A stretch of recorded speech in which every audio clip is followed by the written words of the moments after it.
wonderful performance. We are 50 years anniversary of Star Trek. So now, can you tell me a little bit, when was your first memory of Star Trek?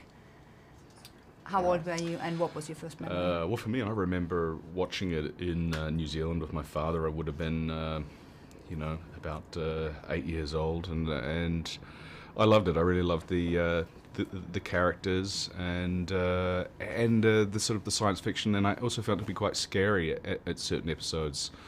Yeah, I always thought it was a lot of fun. Yeah, I remember. Well, the first time I saw Star Trek was the cartoon. Remember that? Yeah, there was an yeah. animated version of it, and that was about 73, 74.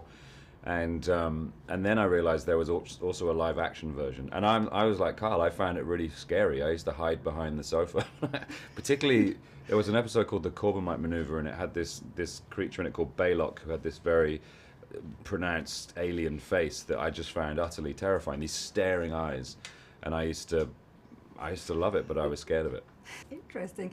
You actually co-wrote this one. Super funny also, compliment on that, I have to say.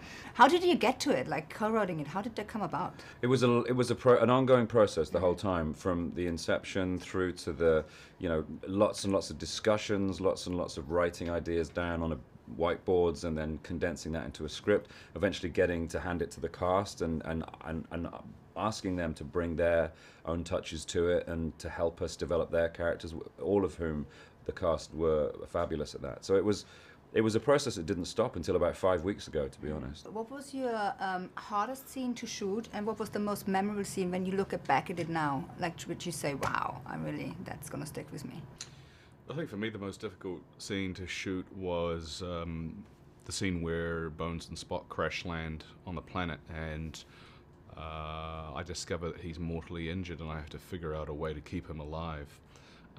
Physically, that was difficult, and there was actually a take that they end up using where I'm trying to wrench a piece of metal off a spaceship, and I actually accidentally did pull a piece off the spaceship and went flying back into the water.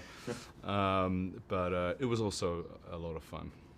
I was there a lot as the writer as well, so I got to witness what were the hard scenes in the quarry, where Karl and Zach shot that stuff, and where a lot of Kral's base was a very difficult shoot.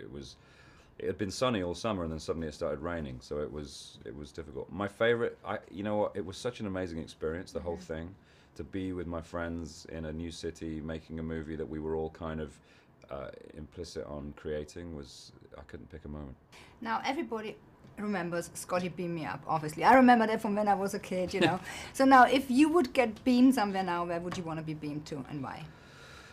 The way the world is now, Mars. Really? Okay. It's just probably a bit safer. No oxygen on Mars. Yeah, I stand by that. We'll go with that. Stand by that statement. I will choose Bora Bora. Bora Bora. And you'll just stay there? Well, for how long? But I can beam in and out, can't I? Or is it just a one-time beam? It's a one-time beam. Well, then I'll go home. Oh, okay. All right, great. Thank you so much. Thank you. Nice to meet you. Thank you.